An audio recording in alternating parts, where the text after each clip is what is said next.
That's a little bit of a taste of what Charles V was about. Charles V was the King of Spain.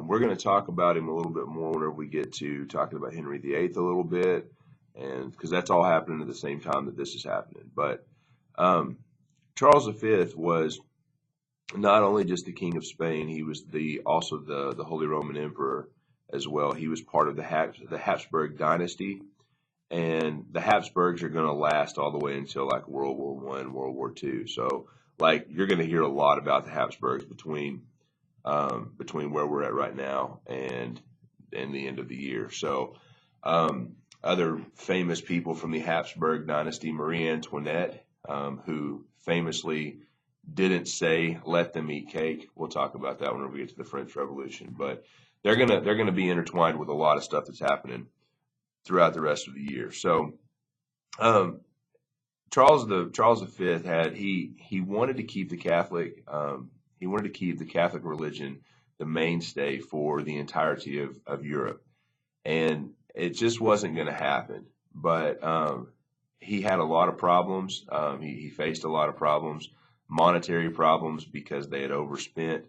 They'd overspent the money that was coming in from the New World.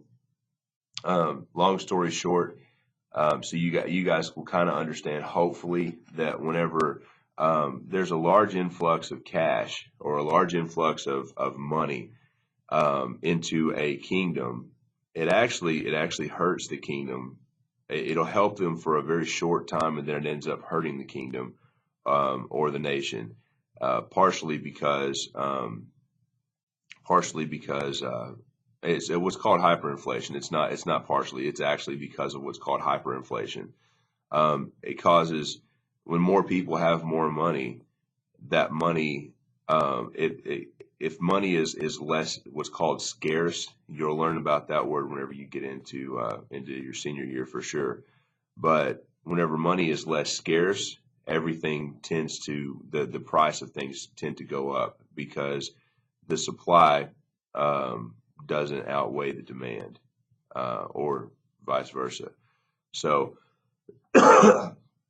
Charles V's chief political problem was that he had a rivalry with the King of France and the Pope, Pope Clement VII.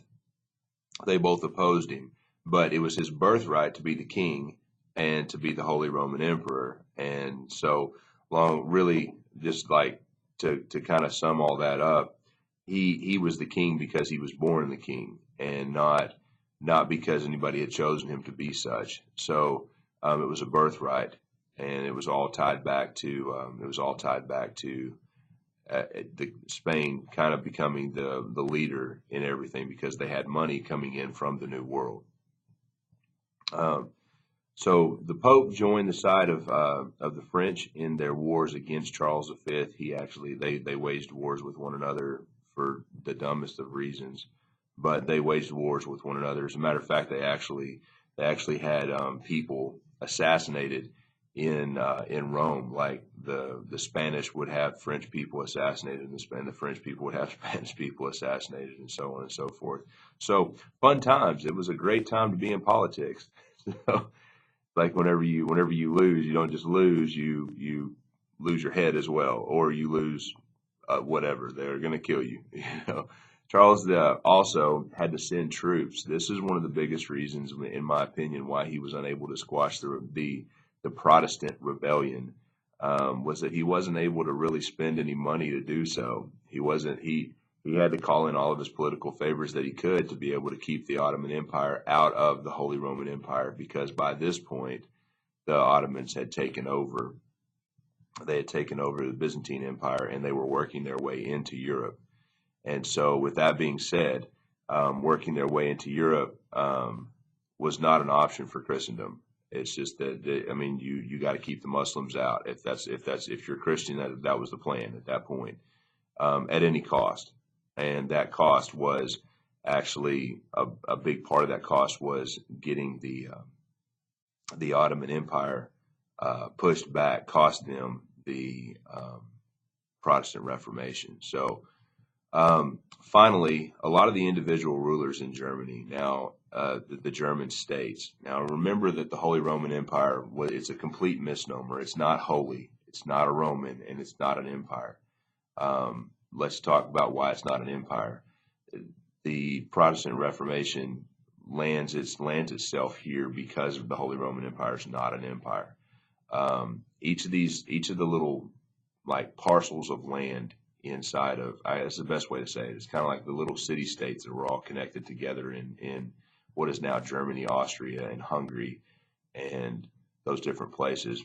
Those little small states were all joined together by what was more of a confederacy. And a confederacy is basically just we get together, I scratch your back, you scratch my back, we get together and we help each other to succeed. And yeah, we'll pull together a leader and that can kind of point us in the right direction to keep us all on track. But in all seriousness, I'm going to keep my own power in my own place. So imagine what you're talking about whenever we talk about the Confederate States of the United States, the Confederate States of America. Whenever with the Confederate States, they were all their own individual country, essentially, and they were all connected through a confederacy or an agreement to work together. That's all that a confederacy really is. Okay, so whenever we talk about the beginning of America, the Articles of Confederacy, basically what that's saying is that we are all our own nation and we will work together for the common good of each part of this nation.